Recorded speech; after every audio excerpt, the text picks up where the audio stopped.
Good morning friends. तो मेरा नाम गुलिंदर सिंह है। तो डिस्ट्रिक्ट होशियारपुर जो कि स्टेट पंजाब के अंदर है वहाँ का रहने वाला हूँ। तो दोस्तों, नेटवर्क मार्केटिंग इंडस्ट्री में मुझे लगभग 11 साल हो चुके हैं। तो आज मैं आपके सामने एक वीडियो लेके आया हूँ जिसका टॉपिक है कि generation plan and hybrid generation plan, इन दोनों में क्या फ़र्क है। मैं यहाँ पे किसी भी कंपनी या किसी प्लान की बुराई नहीं कर रहा, मैं मात्र एक कंपैरिजन बता रहा हूँ। आपकी खुद की मर्जी है कि आपने जनरेशन प्लान में काम करना है या हाइब्रिड जनरेशन में काम करना है। तो इसका फ़र्क क्या है वो मैं आपको बताऊंगा।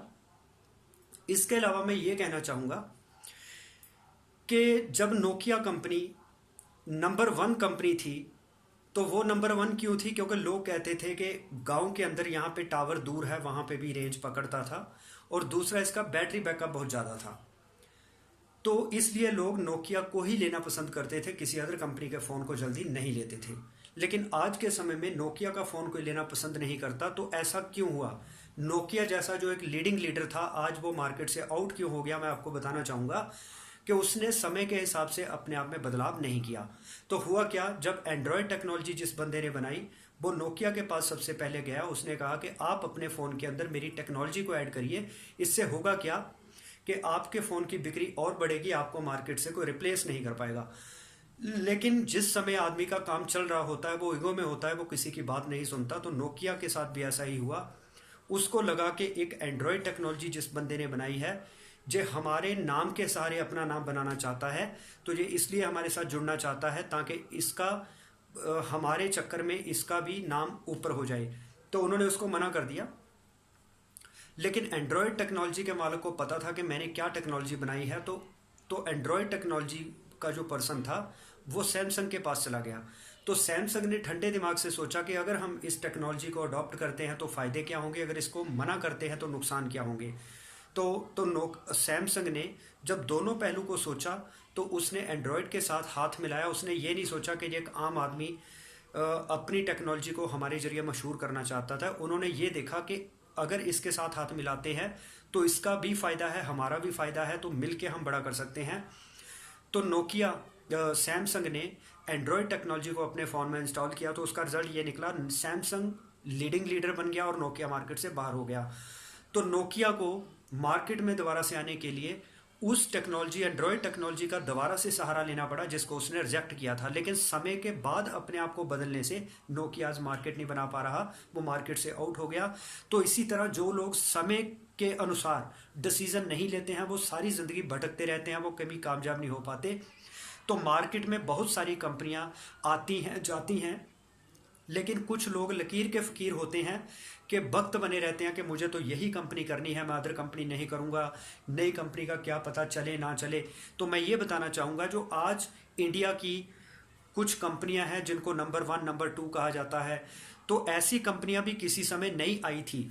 तो जिन लोगों ने उस समय इन पे विश्वास किया था, ये नहीं नेगेटिव सोचा था कि ये कंपनियां बंद हो जाएंगी तो हमारा क्या होगा, तो ये नहीं चल पाएंगी, तो उन्होंने विश्वास किया था, आज वो इंडिया के टॉप लीडर बने। तो मैं यही कहना चाहूँगा कि बहुत सारी अपॉर्चुनिटियाँ आएंगी जाएंगी, लेकिन वो लीडर वो होता है जो वास्ट विजन के साथ पूरा कुछ समझने के बाद एक डिसीजन लेता है, एक नया डिसीजन, जिसके आधार पे वो आगे जाके एक सेलिब्रिटी बनता है, एक ब्रांड बनता है। तो लकीर के फ़कीर कभी मत बनिए, अपनी आंखें कान और दिमाग को खुला रखिए। अपॉर्चुनिटीज़ आएंगी जाएंगी, लेकिन आपको पहचानना है कि ये अपॉर्चुनिटी मेरी ज़िंदगी बदल सकती है। अगर आप लकीर के फ़कीर बने रहेंगे तो आप ख़त्म हो जाएंगे मार्केट से। तो इसलिए किसी भी कंपनी का प्लान पूरी तरह से सुनिए समझिए ज़रूर। ऐसे ही डिसीजन मत ले लीजिए जेहेतु नई कंपनी है, पता नहीं चलेगी कि नहीं चलेगी, मैं तो पुरानी कंपनी में इतने साल से काम कर रहा हूँ। तो ज़्यादातर हमारे मन में डाउट ये रहता है, अगर मैं ये कंपनी छोड़ दूंगा तो लोग मेरे बारे में क्या कहेंगे। पहले कहता था मैं सारी ज़िंदगी यही कंपनी करूँगा, अब ये कंपनी बदल गया। तो ऐसी चीज़ें हमें आगे बढ़ने नहीं देती। दूसरा, हमारे मन में एक डर होता है कि अगर मैंने ये कंपनी छोड़ दी, बड़ी मुश्किल से नेटवर्क बनाया, तो नई कंपनी में मुझसे पता नहीं नेटवर्क बनेगा कि नहीं बनेगा। दोस्तों, ऐसा कुछ नहीं है। पिछले 11 साल से मैंने बहुत सारी कंपनियों के अंदर वर्क किया, तो जीरो से हम अपने आप को टॉप पे लेके गए। तो नेटवर्क, अगर आप में लीडरशिप है तो नेटवर्क हर बार नया बनाया जा सकता है। आप टेंशन मत लीजिए, डर को दूर करिए। डर के आगे जीत है। जब तक आप डरते रहेंगे कभी भी ज़िंदगी में आगे नहीं बढ़ पाएंगे। तो डर को जीतिए। तो नया डिसीजन लेंगे तो मेहनत ज़रूर शुरू से करनी पड़ेगी, लेकिन हो सकता है वो पुराने डिसीजन से अच्छा डिसीजन हो। जो आपका पुराना डिसीजन आपको नहीं दे पाया हो, वो हो सकता है नया डिसीजन दे। तो इसके अलावा एक एग्जांपल मैं और देना चाहूँगा, बीएसएनएल जो कि इंडिया की टेलीकॉम की बहुत बड़ी कंपनी थी, उसके बाद एयरटेल का भी बहुत नाम था। आज उन कंपनियों की सिम बदल के लोग जियो की 4G सिम क्यों ले रहे हैं? क्योंकि जिस समय बीएसएनएल और एयरटेल ने 4G के बारे में सोचा भी नहीं था, उस समय रिलायंस ग्रुप ने अपनी जियो की सिम लॉन्च कर दी जिसमें कि 4G टेक्निक आ गई। अब मुझे बताइए, क्या आप 2G से अपने फ़ोन को चलाना बेटर समझेंगे या 4G? तो सीधी सी बात है कि 4G की स्पीड फास्ट है, डाटा जल्दी डाउनलोड अपलोड होता है, कम्युनिकेशन अच्छी होती है, डिस्टरबेंस नहीं होती। तो 2G में कई प्रॉब्लम्स आती हैं। तो इसका मतलब कि जियो ने बाद में आके भी बड़ी मार्केट बना ली, जो कि बीएसएनएल एयरटेल की मार्केट कम होने लगी। उसका कारण यह था कि इन्होंने अपने आप को बदला तो सही, लेकिन जियो के 4G लाने के बाद इन्होंने 4G का सोचा। तो यही होता है, जो लोग बाद में आते हैं वो आगे निकल जाते हैं, पुराने लोग वहीं पे फंसे रहते हैं।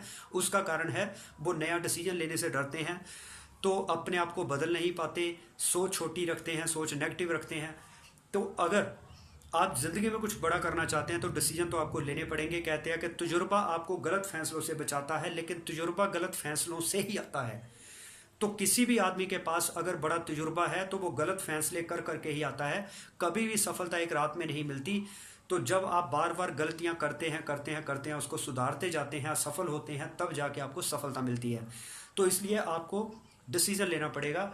तो अब मैं आपको बताता हूँ जनरेशन और हाइब्रिड जनरेशन प्लान में फ़र्क क्या है। तो उसके लिए मैं पुरानी कंपनी की एग्जांपल लूँगा, या ये कह सकते हैं कि कुछ कंपनियों का जनरेशन प्लान है जिसको वो कहते हैं हमारा क्यूमुलेटिव प्लान है, जिसमें वॉल्यूम जुड़ता रहता है। तो उस प्लान के ड्रॉबैक क्या है मैं वो बताना चाहूँगा। एग्जाम्पल के तौर पर किसी कंपनी का, मैं नाम नहीं यहाँ पे लूँगा, किसी कंपनी का जनरेशन प्लान है। अब जनरेशन प्लान में पहली तो प्रॉब्लम यह है कि इसमें आपको मल्टी लेग चलानी पड़ती है। अब ऐसे प्लान की अगर बात करें, मार्केट में जो भी लोग आपको जनरेशन प्लान कर रहे नजर आ रहे हैं, जो सक्सेसफुल हैं, जो 10-20 लाख रुपए महीना कमा रहे हैं, वो लोग हैं जिन्होंने नेटवर्किंग की शुरुआत आज से 20-25 साल पहले करी थी। तो इन लोगों ने बहुत सारी कंपनियों में वर्क किया, इनके अंदर लीडरशिप डेवलप हुई, इनके अंदर बहुत सारी सुधार हुए, कम्युनिकेशन स्किल अच्छा हुआ, body language I, management I, leadership I, selling skill develop हुए। तो उसके आधार पे ये अब 6-6 लाख क्या 16-16 लाख क्या 50-50 लाख भी वो लीडर चला सकते हैं जिनके पास 20-25 साल का तजुर्बा है। तो ऐसी किसी कंपनी में मैं भी वर्क कर चुका हूं जिसमें मैंने अपनी 6 लाख आराम से बिल्ड की। तो हम तो एक लीडर हैं, मुझे 11 साल हो गए हैं। तो 11 साल में हमने इतना तजुर्बा ले लिया है कि कैसे टीम तैयार करनी है, मल्टीपल लाख कैसे चलानी है। लेकिन जो एक फ्रेशर बंदा है जो पहली बार नेटवर्किंग में आया है, उसके पास ना तो सेलिंग स्किल है, उसको बेचना ही नहीं आता, ना उसके पास कम्युनिकेशन स्किल है, ना उसके पास बॉडी लैंग्वेज है, ना उसके पास लीडरशिप है, ना उसके पास कोई विजन है, ना उसमें पेशेंस है। तो इसका मतलब जब वो इस ऐसे प्लान में काम करता है तो उसके मन चाहे रिजल्ट उसको नहीं मिलते, क्योंकि इसमें मल्टीपल लेग चलानी पड़ती है, जिस कारण से वो बंदा नेगेटिव हो जाता है। तो जब वो नेगेटिव होकर इस बिजनेस को छोड़ जाता है तो उसके जो पड़ोसी होते हैं, जो इसमें काम करते हैं, उसको देखते हैं, वो बाद में क्या कहते हैं कि ये काम नहीं चलता, उसने भी इतनी देर किया, उसका कुछ नहीं बना। तो वो लोग मार्केट में नेगेटिविटी ज़्यादा फैल जाती है, तो इसमें फेलियर रेशो जो है वो ज़्यादा है।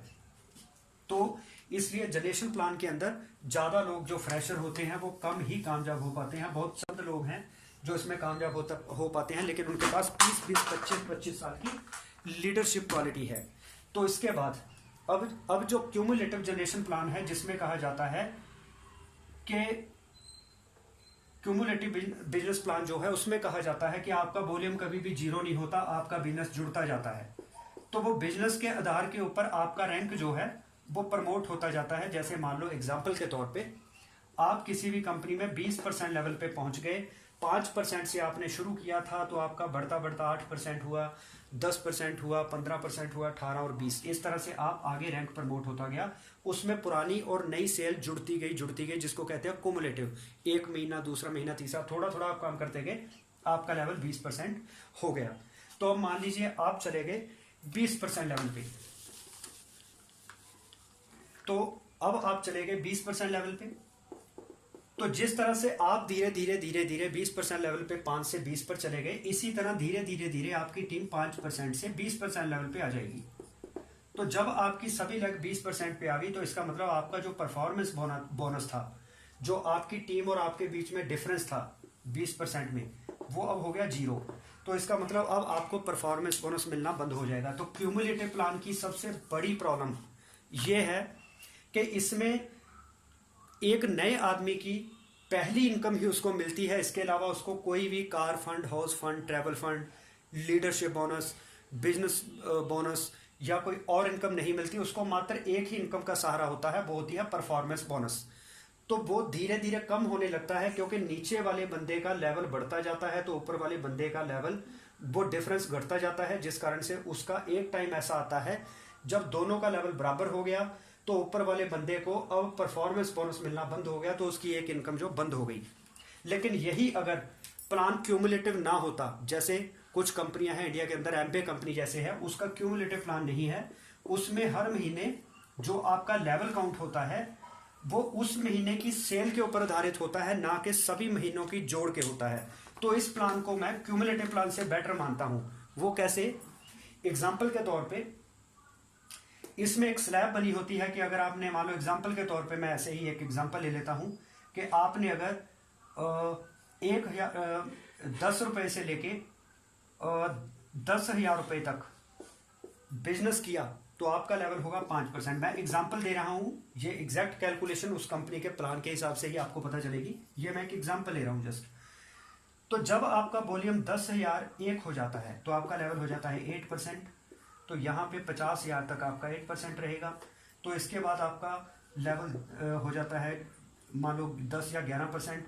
तो 50,000 एक वॉल्यूम पर, तो ये मान लो 1 लाख तक जैसे ही रहता है, ऐसे मान लो आपका लेवल बढ़ता जाता है।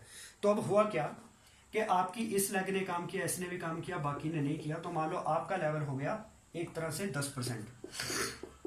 अब आपकी ये जो लेग है ये है मान लो 5% पे, ये है आपकी 8% पे, तो आपको 2% डिफरेंस इस लेग से मिला, तो 5% डिफरेंस इस लेग से मिला। तो ये आपका जैसे ही टीम का बिजनेस बढ़ा तो आपका लेवल भी अप हुआ, तो वो डिफरेंस बना रहेगा।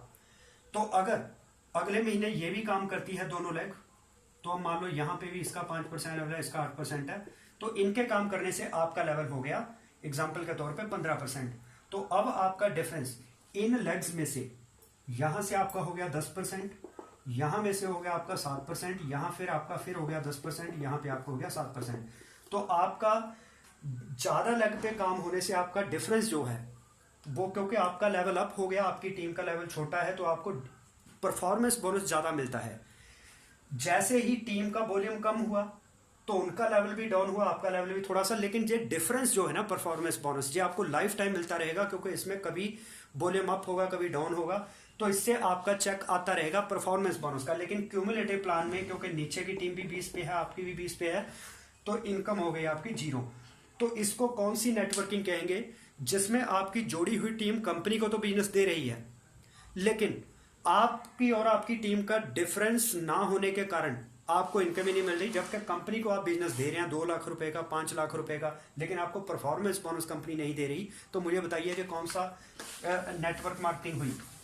नेटवर्क मार्केटिंग में तो हम कहते हैं कि आपने कंपनी की सेल प्रमोट करी, आपने कंपनी के प्रोडक्ट्स को यूज किया, आपको बढ़िया लगे, आपने शेयर किया तो लोगों ने खरीदे, तो जितना भी लोगों ने खरीदे उसका शेयर आपको ऊपर मिलेगा। तो इस प्लान में बताइए आपको क्या मिल रहा है?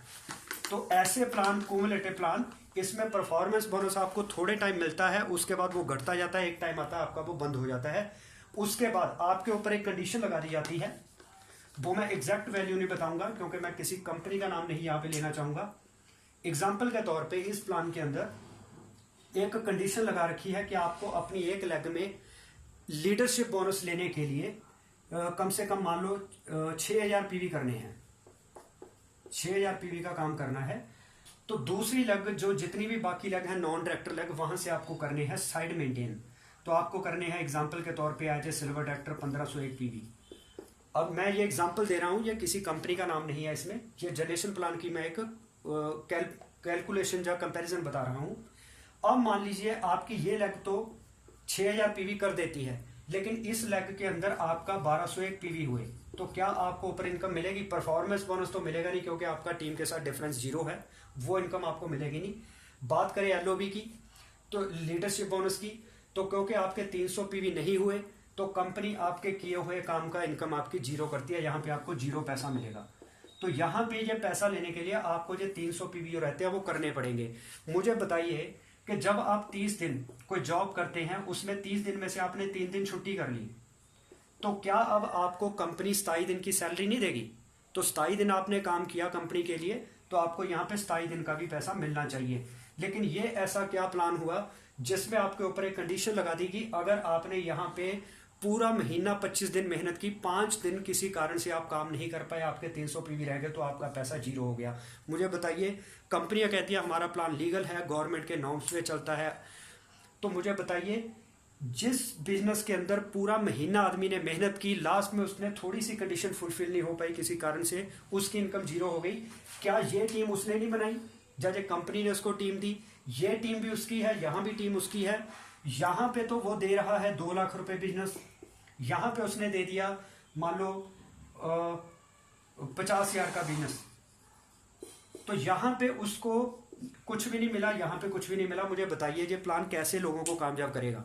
तो लोग कहते हैं जी हमारे प्लान में पैसा नहीं है, तो सर ये लॉजिकली मैं बात कर रहा हूँ, यहाँ पे ना ही उसको बिल्डिंग बिजनेस बोनस मिलेगा, ट्रैवल फंड कुछ भी नहीं मिल रहा, तो इनकम जीरो है। तो बताइए ऐसे प्लान में लोग कैसे कामयाब होंगे?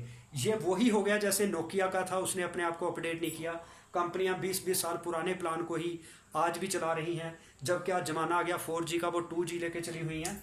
तो इसी तरह से ही जैसे BSNL और एयरटेल का हुआ कि जियो ने आके 4G लॉन्च कर दिया, तो आज जमाना है जियो का। लोग आज भी 2G जो इस्तेमाल कर रहे हैं उनको हम समझदार नहीं कहेंगे। जो आज भी नोकिया का फ़ोन यूज़ कर रहे हैं एंड्रॉयड टेक्नोलॉजी के बगैर वाला, तो समझो उनको हम समझदार नहीं कहेंगे। जो लोग नोकिया का अपग्रेड वर्जन यूज़ कर रहे हैं एंड्रॉयड टेक्नोलॉजी वाला, उनको हम कह सकते हैं कि ये ठीक है।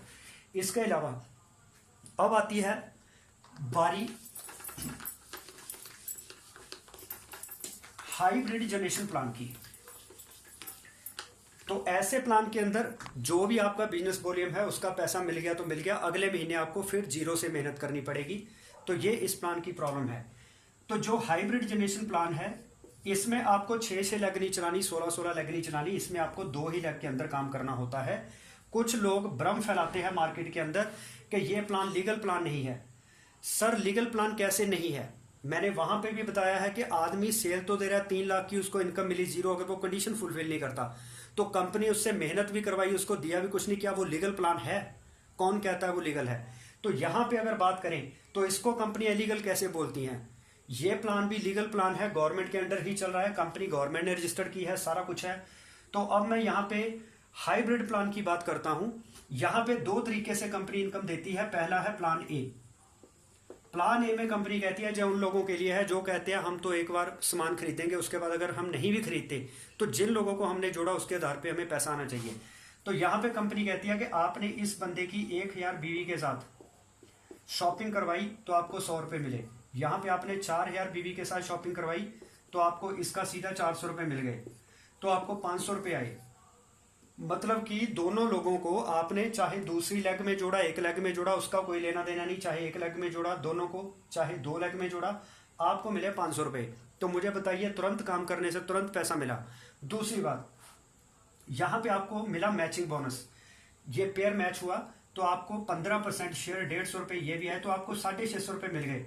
तो यहाँ पे ग्रोथ होगी कि नहीं होगी आदमी की? इसके बाद जो आपका 3000 बिजनेस वॉल्यूम बच गया, क्योंकि यहाँ पे मैचिंग होगी 1000 की, बचे 3000 बीवी, तो ये आपके लाइफ टाइम के लिए कैरी फॉरवर्ड है। ये बिजनेस खत्म नहीं हुआ क्योंकि ये काम आपकी टीम ने किया है, तो ये अगले महीने भी रहेगा, उससे अगले महीने भी रहेगा।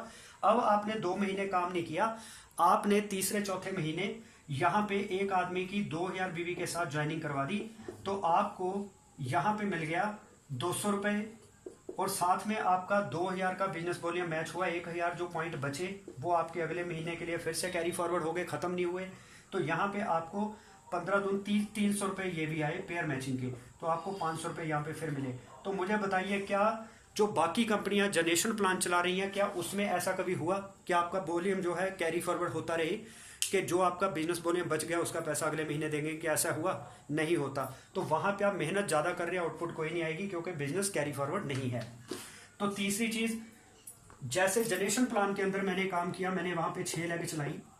अब जब मैं इस लेग के पास जाता था, इस लीडर से काम करवाता था, तो मैं महीने के 30 दिन में से 5 दिन इसको देता था, 5 दिन इसको दिए, 5 दिन इसको दिए, 5 दिन इस लेग को दिए, 5 दिन इस लेग को दिए, 5 दिन इस लेग को दिए, तो 30 दिन मेरे 6 लेग में जाते थे।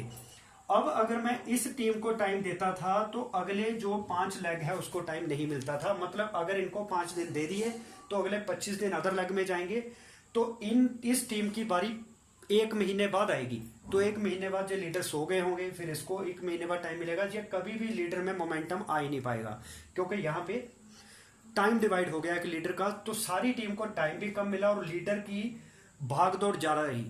तो जनरेशन प्लान में, जो हाइब्रिड जनरेशन प्लान है, उसमें कैसे होगा, उसमें आपने ये जो 3 लीडर थे 1, 2 और 3, ये आपने यहां पे लगा दिए 1, 2 और 3। इसी तरह से जो 4, 5, 6 लीडर थे ये आपने लगा दिए 4, 5, 6। अब मुझे बताइए, मैं चाहे वर्क इसके साथ कराऊं चाहे इसके साथ कराऊं, तो ऊपर वालों के लिए काम अपने आप हो गया। लेकिन यहाँ पे इसके साथ काम करवाने से बाकियों के लिए काम नहीं हुआ, इसके साथ काम करवाने से बाकियों के लिए नहीं हुआ। तो मेरी भी एनर्जी ज्यादा लगेगी, इनकी ग्रोथ भी स्लो होगी। लेकिन यहाँ पे मैंने इस आदमी के साथ वर्क करवाया, ऊपर वालों के साथ वैसे ही 50% काम हुआ, यहाँ पे भी ऐसा हुआ। तो 15 दिन मैं इस लेग में दूंगा, 15 इसमें दूंगा। तो जब मेरी एक लेग को 15 दिन मिल रहे हैं, क्या वो लेग बिल्ड होगी कि नहीं होगी?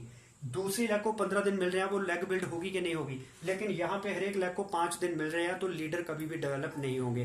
तो यही कारण है इस प्लान के अंदर पैसा स्लो है, लेकिन इसके पैसा फास्ट आता है, क्योंकि 3 लीडर एक ही लेग में एनर्जी लगा रहे हैं, इधर 3 लोग एक ही लेग में एनर्जी लगा रहे हैं, साथ में उनकी अपलाइन है।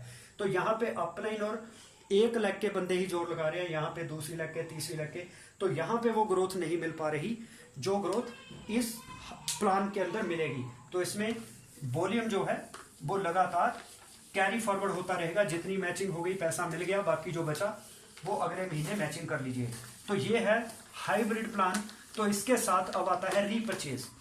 अब लोग कहते हैं कि मान लो मैंने एक बार किसी को ज्वाइन करवा दिया, अब वो लगातार सामान लेता रहता है अगले महीने अगले महीने अगले महीने, तो उसका मुझे क्या मिलेगा? तो उसके लिए कंपनी ने रीपरचेज प्लान, जिसको कहते हैं प्लान बी। तो ये अब कैसे काम करेगा? ये है रीपरचेज। जैसे एक आदमी ने शॉपिंग कर ली, उसके बाद वो बार बार शॉपिंग करता है, फिर क्या मिलेगा?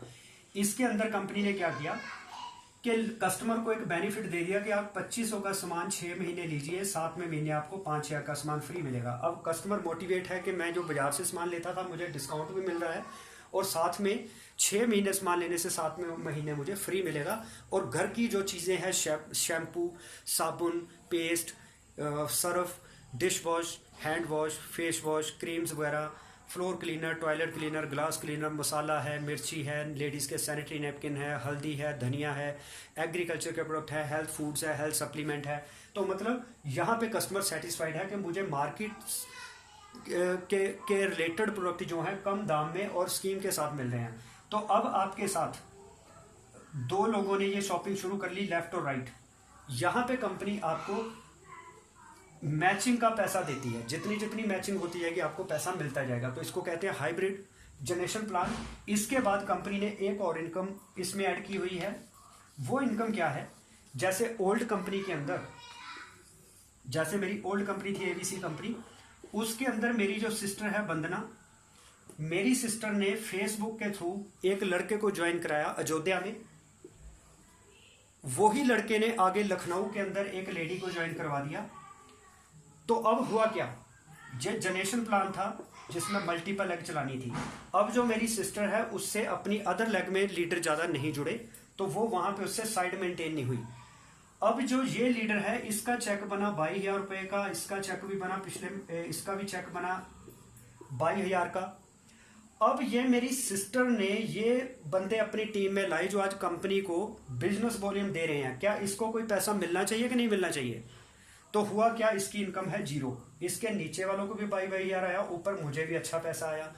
तो इसको बीच में कुछ नहीं मिला, जबकि इन लोगों को मैं नहीं लेके आया, मैं अपनी सिस्टर को लेके आया था, सिस्टर इसको लेके आई, ये इसको लेके आया। तो क्या अब मुझे बताइए, मेरी सिस्टर को कोई पैसा मिलना चाहिए कि नहीं मिलना चाहिए? कंपनी ने कंडीशन लगा दी, इधर साइड वॉल्यूम करो तब मिलेगा, अदरवाइज नहीं मिलेगा। ये बिजनेस तो मेरी सिस्टर की टीम ने दिया है ना, तो कंपनी तो पैसा कमा रही है, लेकिन इनको नहीं कुछ भी मिल रहा। तो इसका मतलब कि यहाँ पे एनर्जी की वेस्टेज है, ना तो इधर से कोई पैसा आया, इधर से ना कोई पैसा आया, ना इधर से कोई पैसा आया। तो सर इसने कंपनी के साथ फिर बंदे जोड़े क्यों? अब मैं बताता हूं इस प्लान की पावर, जिसको कहते हैं हाइब्रिड जनरेशन।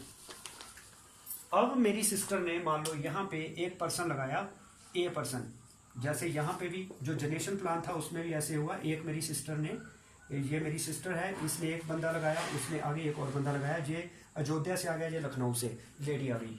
तो मेरी सिस्टर ने इनको अपनी लेग में लगा लिया। अब 22,000 का चेक इसका बना, 22,000 का चेक इसका बना, लेकिन बदले में मेरी सिस्टर को कोई भी पैसा नहीं मिला, जबकि कंपनी को बिजनेस मेरी सिस्टर के थ्रू जो लोग मिले उनके द्वारा ही मिला।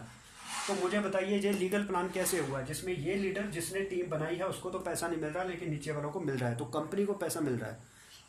इसके बाद अब मान लो एग्जाम्पल के तौर पे यहाँ पे भी मेरी सिस्टर ने कोई ए पर्सन लगाया था जिसने काम नहीं किया, तो यहाँ पे भी मान लो ए पर्सन लगाया था, उसने काम नहीं किया। मान लो यही स्ट्रक्चर मैं उठा के यहाँ पे आपको दिखा देता हूँ। यहाँ पे मेरी सिस्टर ने अयोध्या से ये लड़का जो है ज्वाइन करवाया, उसने आगे लखनऊ से लेडी ज्वाइन करवा दी। अब यहाँ पे कंपनी क्या कहती है, हाइब्रिड जनरेशन प्लान में कंपनी कहती है जे लड़का जितना भी पैसा कमाएगा, मान लो ये महीने का 1 लाख रुपए कमाता है, तो यहाँ पे ये बंदना को इसका 8% शेयर मिलेगा। अब मुझे बताइए कि बंदना की साइड मेंटेन हो रही है चाहे नहीं हो रही, यहाँ पे काम हुआ नहीं हुआ, लेकिन उसका जुड़ा हुआ सिंगल बंदा भी अगर लाख रुपए महीना कमाता है तो ऊपर सिस्टर को 8,000 रुपए गए। तो मुझे बताइए मेरी सिस्टर इस प्लान में कामयाब होगी या इस प्लान में होगी? यहाँ पे तो अपनी साइड करने का पंगा है, तो किसी की साइड हम क्या कराएंगे, अपनी 6 लेगें नहीं चलती, दूसरे की 6 लेगें क्या चलाएंगे? तो यहाँ पे हम 2-2 लेग के ऊपर ध्यान दे सकते हैं, अपनी भी और अदर लीडर्स की भी, क्योंकि हमें 2 ही लेग में काम करना है। तो अब मान लीजिए इस बंदे ने जो आगे पर्सन जोड़ा था, पहले इसकी भी साइड मेंटेन नहीं हुई तो इसको भी 0 पैसे मिलते थे, लेकिन बिजनेस इस बंदे ने भी दिया। अब इस प्लान में क्या होगा कि अगर ये लेडी 1 लाख रुपए कमाती है तो ये मेरी सिस्टर की सेकंड जनरेशन में है, ये फर्स्ट में है, तो सेकंड जनरेशन का मेरी सिस्टर को 2% शेयर मिलेगा। तो मेरी सिस्टर ने जिस लेडी को जानती नहीं थी, इस बंदे के थ्रू उसका भी 2,000 रुपए मिले 1 लाख के पीछे। अब इसने भी एक बंदा आगे जोड़ दिया अपने एरिया का, मान लो इन्होंने कोई लेडी जोड़ दी, उसने भी 1 लाख रुपए महीने का कमाना शुरू कर दिया, उसका भी 2% शेयर ऊपर सिस्टर को मिलेगा। उसके बाद उसने फिर एक आगे लेडी जोड़ दी, उसने भी 1 लाख रुपए महीना कमाया, उसका भी 2% सिस्टर को जाएगा। आगे एक और उसने पर्सन जोड़ दिया, उसका 3% शेयर ऊपर जाएगा, 1 लाख का 3,000 रुपए। मुझे बताइए यहाँ पे दूसरी लेग चली चाहे नहीं चली, साइड मेंटेन हुई नहीं हुई, वो कोई पंगा नहीं। एक सिंगल लीडर भी अगर पैसा कमाता है डायरेक्ट जुड़ा हुआ, तो वहां से भी पैसा मिलेगा, उसकी टीम से भी पैसा मिलेगा। बताइए असली नेटवर्किंग क्या हुई, जनरेशन प्लान या हाइब्रिड जनरेशन प्लान? तो कुछ लीडर मेरी वीडियो में नेगेटिव कमेंट भी करेंगे, कुछ लोगों का काम होता है कि जिनको अगर स्वर्ग में भेज दिया जाए वो वहां पे भी नुक्स निकाल देंगे, तो कुछ लोग ऐसे होते हैं जो नर्क में भी भेज दिए जाए वहां पे भी वो शांति से रहेंगे, क्योंकि ये हमारे नज़रिए की बात होती है, हमारे दिमाग के अंदर कैसे विचार भरे हैं। क्योंकि किसी आदमी को धक्का दिया तो उसके अंदर से क्या गिरेगा, कप के अंदर से, वो मान लो एक आदमी को धक्का दिया, उसके कप के अंदर से चाय गिरी, तो उसके कप से चाय क्यों गिरी? क्योंकि चाय, उस कप के अंदर चाय ही थी, अगर उसमें पानी होता पानी गिरता, दूध होता दूध गिरता। तो जब आदमी के ऊपर प्रेशर डाला जाता है उस समय उसके अंदर क्या है, वो नेगेटिव बातें बाहर आती हैं। तो एक लीडर की असली पहचान उस समय होती है जब वो विपत्ति के अंदर होता है, जब समय अनुकूल हो तब तो सभी बड़ी बड़ी बातें करते हैं। लीडरशिप का पता तब लगता है जब आपको टीम 0 से बनानी पड़ती है, आपकी टीम टूट के जाती है, आपका कोई सपोर्ट नहीं करता, ऐसी कई जब विपरीत परिस्थितियां होती हैं तब पता चलता है। क्योंकि छुरी को तेज करना है ग्राइंडर पे रगड़ना पड़ेगा, कपड़ों को अगर साफ करना है तो वॉशिंग मशीन में पटकना पड़ेगा, ठीक है। इसी तरह सोने को अगर शुद्ध करना है तो उसको तपाना पड़ेगा, सूरज की तरह चमकने के लिए सूरज की तरह जलना भी पड़ता है। तो इसलिए कुछ लोग ऐसे हैं जो नेगेटिव प्रवृत्ति के होते हैं, वो हर चीज़ में नुक्स निकालेंगे। एक बार एक राजा ने गांव के अंदर ढिंढोरा एक अनाउंसमेंट करवाई कि जो भी मैंने एक नया महल बनाया है, जो भी इसके अंदर नुक्स निकालेगा उसको 10 अशर्फियाँ मिलेंगी। तो अशर्फियाँ लेने वाले को लाइन लग गई, क्योंकि नुक्स निकालने में तो लोग माहिर हैं। तो किसी ने कहा राजा जी आप महल में ये प्रॉब्लम है, वो प्रॉब्लम है, वो प्रॉब्लम है। तो राजा ने कहा यार मैंने इतना अच्छा महल बनाया, मुझे लगता था इसमें कोई दिक्कत नहीं है, तो इसमें तो प्रॉब्लम ही प्रॉब्लम गिना दी लोगों ने। तो राजा ने अब अपनी अनाउंसमेंट चेंज कर दी, उसने कहा अब उस आदमी को ही 10 अशर्फियाँ मिलेंगी जो ये बताएगा नुक्स बताने के बाद कि यह नुक्स ठीक कैसे होगा। तो अब कोई भी आदमी आगे नहीं आ रहा था, क्योंकि नुक्स बताना तो बड़ा आसान है, लेकिन उस नुक्स को ठीक कैसे करना है वो किसी को नहीं पता था। अब शर्फियाँ लेने वाले साइड पे हो गए। तो इस वीडियो के ऊपर नेगेटिव कमेंट करना बड़ा आसान है, लेकिन अपनी ज़िंदगी में अचीवर बन के दिखाना बड़ा मुश्किल है। तो मैं आपको यही कहूँगा कि अगर आप किसी गलत कंपनी में 4-5 साल से टिके हुए हैं, क्योंकि आपको ये बात बार बार कही जाती है कि आप सिस्टम बनाओ, सिस्टम बनाने में टाइम लगता है, आप पेशेंस के साथ काम करते रहो, 3 से 5 साल में आप कमाल कमाल कर देंगे, आप अमीर हो जाएंगे। लेकिन दोस्तों, लोगों को 5-5 क्या 10-10 साल भी हो गए हैं, वो अभी तक कामयाब नहीं हो पाए। उसका कारण है, अगर गलत प्लेटफॉर्म के ऊपर काम करेंगे कभी भी कामयाब नहीं हो पाएंगे। अब एक होता है, मान लो एक ट्रक का टायर पंचर हो गया। अब मैं आपको कहता हूं कि आप ट्रक को उठाइए जोर से, मैं उसका टायर बदलता हूं। तो क्या आपके लिए पॉसिबल है? आप ट्रक को उठा लेंगे? आपसे हिलेगा भी नहीं। तो अब मैंने क्या किया, आपको कहा कि 10 लोगों को बुलाइए, 10 लोग मिलकर ट्रक को उठाते हैं और मैं टायर बदलूंगा। तो 10 लोग कितनी देर ट्रक को उठा के रखेंगे? क्या उनमें इतनी ताकत है? वो थोड़ी देर के लिए उठा रखेंगे, लेकिन टायर नहीं बदल होगा। तो अब मैं एक आसान तरीका आपको बताता हूं कि आपको मैं एक जैक देता हूं, आप वो जैक ट्रक के नीचे लगाइए, अपने आप ही टायर बदल लीजिए। अब आपको दूसरे आदमी की जरूरत भी नहीं है। और अब आप में एनर्जी कहाँ से आई? मतलब कि जब आपके पास पहले भी आप अकेले थे, मैं भी आपके साथ था, 10 लोग भी थे, फिर भी टायर चेंज करना, ट्रक को उठाना बड़ा मुश्किल लग रहा था। लेकिन अब आपको मैंने एक जैक दे दिया।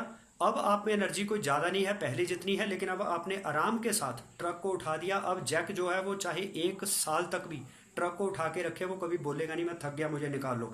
तो इसमें क्या है, आप टायर चेंज आराम से कर लेंगे। तो अगर आपके पास सिस्टम सही था तो आप सक्सेस हो गए उतनी ही एनर्जी के साथ। लेकिन जब तक आप गलत सिस्टम से काम कर रहे थे, मैं ट्रक खुद ही उठाऊंगा, टायर चेंज करूंगा, गलत सिस्टम के साथ आप कभी कामयाब नहीं हो सकते। तो कोई भी अपलाइन, कोई भी कंपनी बड़ी नहीं है, उस कंपनी का सिस्टम बड़ा है। अगर आपकी कंपनी के प्रोडक्ट महंगे हैं, कंपनी का प्लान में पैसा नहीं है, एजुकेशन सिस्टम ठीक नहीं है, प्रोफाइल ठीक नहीं है, कंपनी की नीयत है लोगों को लूटना, लोगों को पैसा बांटना नहीं है, तो फिर आपकी कामयाबी कभी भी ऐसी कंपनी में नहीं हो सकती। तो हमें भी ऐसे डिसीजन लेने पड़े, जबकि हमने भी पहली कंपनी पूरी डेडिकेशन के साथ की थी, हमारे मन में भी डर था अब नए सिरे से कैसे टीम बनेगी, लोग क्या कहेंगे जब कंपनी बदल गया। तो लोग सर शुरू में कहते हैं, शुरू में डर होता है। आज हम जीरो से कैसे हीरो बनना है, नेटवर्क बनाना है, आज हम जानते हैं। तो अगर आप किसी कंपनी में बहुत देर से काम कर रहे हैं, मन चाहे रिजल्ट नहीं आ रहे हैं, तो आप हमारे साथ एसोसिएट होइए। ये गारंटी है, अगर आप सीखने के नज़रिए के साथ और फुल डेडिकेशन के साथ और रिस्पॉन्सिबिलिटी के साथ हमारे साथ काम करेंगे, अगले 3 महीनों में हम आपको इतने शानदार रिजल्ट दिखाएंगे जो आपने 3 साल क्या 30 साल में भी नहीं लेने थे। तो सर, आप हम पे ट्रस्ट करिए। और इस वीडियो को अगर आपको बढ़िया लगी है तो लाइक एंड शेयर जरूर करें, कमेंट जरूर करें कि आपको इस वीडियो में क्या सीखने को मिला, आपका क्या अपने व्यू है। तो हो सकता है किसी पॉइंट में मैं गलत हूँ, क्योंकि आदमी है, तो हो सकता है मेरा नज़रिया उतना सही ना हो उस चीज़ के बारे में जो आप मुझे बता दें, तो मुझे भी आपसे सीखने को मिलेगा। इसके अलावा मेरे चैनल को सब्सक्राइब जरूर करें, बेल आइकन को प्रेस करें, ताकि आपको आने वाले वीडियोस की नोटिफिकेशन भी मिलती रहे। तो ऐसी वीडियो मैं और भी बनाऊंगा किसी दिन।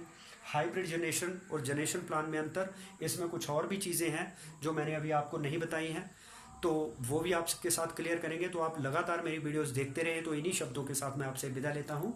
धन्यवाद।